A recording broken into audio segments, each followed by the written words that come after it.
नमस्कार. काल आमच्याकडे खूप जोरदार पाऊस झाला आणि काल मी सासरी परत येणार होते, त्यामुळे थोडंसं मम्मीला मदत करायचं ठरवलं, कारण की ताई पण दुसऱ्या कामांमध्ये बिझी होती. सगळं आवरून नाश्ता वगैरे करून आम्ही निघालो पुण्याला. खरं तर हा व्लॉग मी कालच पोस्ट करणार होते, पण काही कारणामुळे मला रात्री पोस्ट करणं जमलं नाही.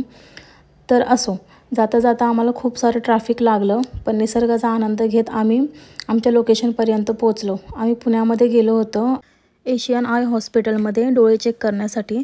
तिथे डोळे चेक करून मग आम्ही रिटर्न निघालो. ते येता येता वाटेमध्ये काही फ्रूट्स घेतले आणि पुन्हा पावसाचं वातावरण झाल्यामुळे कुठंही न थांबता आम्ही डायरेक्टली घरी येण्याचं ठरवलं. घरात येऊन बसले तोवरच माझ्या मुलीच्या कंप्लेंट्स चालू झाल्या.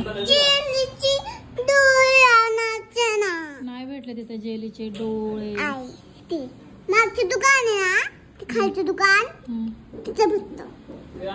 ते आपल्या घरी गेल्यावर तिला कसं बसं समजावून मग थोडीशी भेळ खाऊ घातली आणि रात्रीचं जेवण वगैरे करून निघाले मी माझ्या सासरी. 6 वर्ष झाली लग्नाला, पण तरीसुद्धा अजूनही सगळेजण खूप इमोशनल होतात जेव्हा मी माझ्या घरी येत असते. आणि माझ्या मुलीला अजिबात आवडत नाही तिच्याशिवाय कोणी मला हात लावलेलं किंवा जवळ घेतलेलं. तर ती अशी नाटकी करत होती. मग मला खाली सोडवायला ताई, स्वयं आणि गुड्डू तिघंही आले होते. त्यानंतर मी माझ्या घरी आले. घरी पोहोचले तर एंजलचा आनंद इतका होता की मी रेकॉर्ड नाही करू शकले. परी डुगूसोबत थोडी मस्ती केली, थोडे पोएम्स बोलून दाखवल्या. तर आजचा हा ब्लॉग तुम्हाला कसा वाटला कमेंट करून नक्की सांगा. आणि माझ्या व्हिडिओला लाईक, शेअर आणि फॉलो करायला विसरू नका. थँक्यू.